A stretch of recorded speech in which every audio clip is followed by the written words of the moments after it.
Yeah, I think we're done. I prematurely evacuated.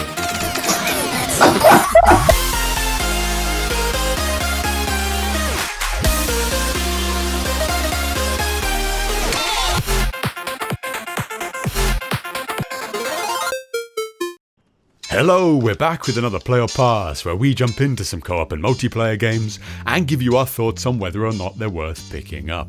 If you want to join myself and Nex for more co-op and multiplayer content, feel free to hit the sub button below and sit back each week as we review and play through all sorts of different titles. Today we're covering World of Warcraft, and its 8th and most recent expansion, Shadowlands. World of Warcraft is arguably one of the most successful MMORPGs in the genre. It started out in 2004, and since then has stayed a success while most other MMORPGs have come and gone. Shadowlands in this fictional universe is basically the realm of the dead, and it's where your soul goes after you get crushed by Russians in PvP.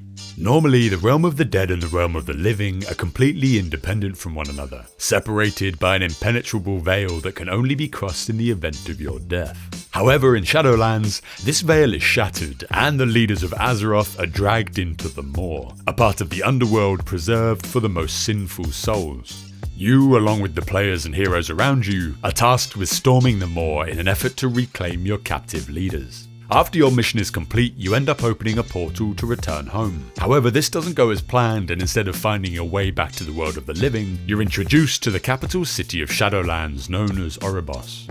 And here you find yourself led down the path to your next adventure. Shadowlands brings with it changes to classes, a level squish, a more streamlined experience, PvP improvements, changes to the way your gear works, and the entirely new realm of Shadowlands for players to explore and play.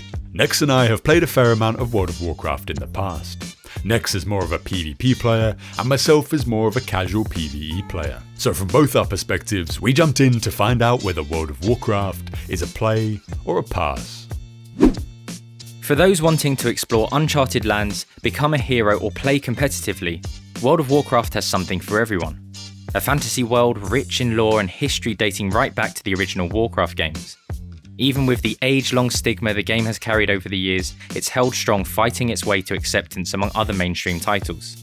With the pre-sales of Shadowlands breaking records, it's clear that whatever Blizzard is doing this time round, they might just be doing it right.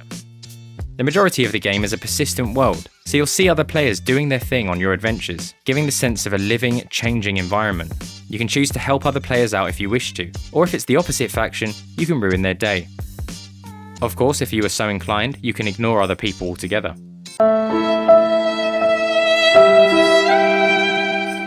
The world is also really well connected and has a sense of immersion only found in good MMOs. With tram and flight networks between cities and areas, summoning stones to gather your party to particular locations, and ground or flying mounts to aid in independent travel. Alongside this is a real sense of developing your character. It's all about improvement in level or strength. And as is important in so many games these days, Transmogs. For a lot of players, this is world of fashion craft. Having access to 16 years worth of gear to mix and match is enticing enough on its own. Speaking of customization, the community are empowered at large to develop and share add-ons to modify the UI. This could improve on visual aesthetics, or just provide a greater depth of information when playing. The graphical detail itself is really pleasing to the eye.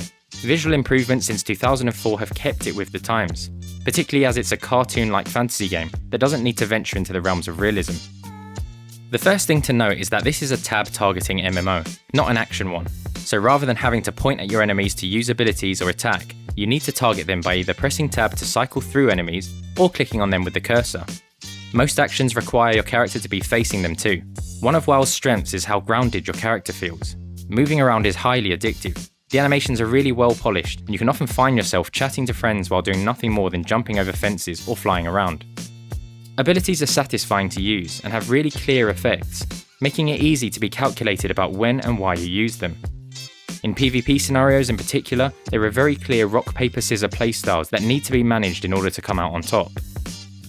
To give you some examples, you might use knockbacks to create space or BM people, Frost Nova to snare incoming enemies, or summon Spirit Wolves to fight alongside. Animations and abilities alike are completely defined by your choice of race and class, a selection that is permanent and defines your experience for the rest of your time with this character. When you jump into Azeroth for the first time, you're given the option to choose between two factions. Factions which have been in and out of peace for years. The Alliance and the Horde.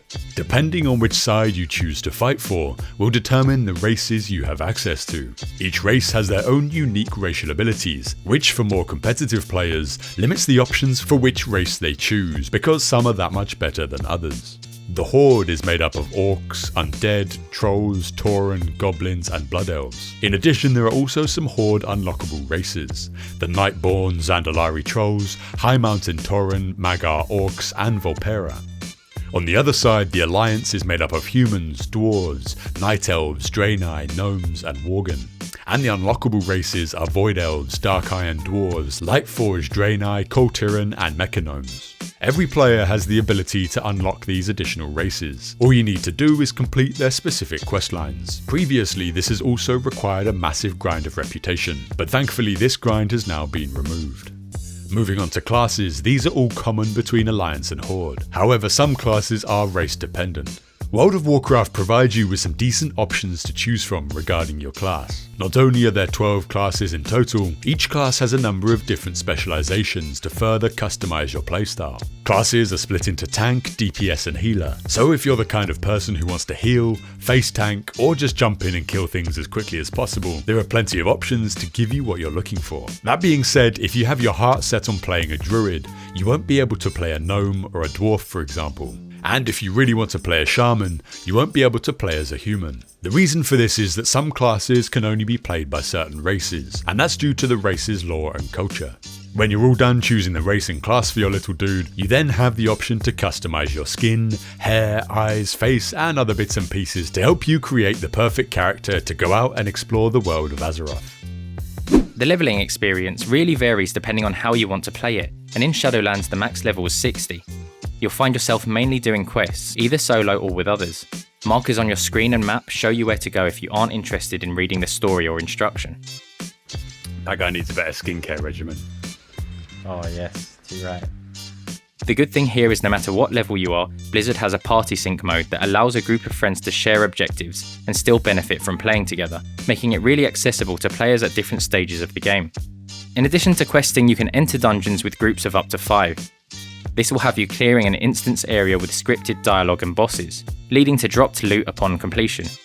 Or you can do PvP in medium to large scale battlegrounds, where you fight the opposing faction in objective-based PvP modes. Although there is fun to be had while leveling, the bulk of relevant things to do is at max level. This is where you'll take part in the activities intended by the developers for Shadowlands. On the PvE side, you have 8 new dungeons and a new raid, themed and scripted alongside the current Shadowlands story. Players will also have access to a new roguelike mode called Torghast, where you clear incremental levels scaling with difficulty. Here you pick upgrades for your character that synergize well for that run, much like a game called Slay the Spire. The idea for progression is you work your way up through each tier of difficulty, improving your gear and knowledge of the encounters until you have cleared all the content. Although we have never quite gotten this far, I guess the expectation is by the time most players have got through everything, new PvE experiences will be released to run through in a similar way. Alongside this, players must pick from one of 4 covenants, powerful communities introduced in the expansion, granting abilities unique to your class and the covenant itself. For PvP, you have options of casual play, being battlegrounds, arena and open world faction PvP, and a rated MMR system for battlegrounds and arena too. In Shadowlands, PvP progression is based on gear, earned through the PvP currencies and rating. The interesting part of this is that modes are not mutually exclusive. You can take your character through all the content if you have the time to do so. In fact, it often seems like a design choice to make players need to do both in order to be competitive in either, much to the dismay of those that only like one particular side of the game. Outside of these core areas are a plethora of other activities that wrap up the whole experience.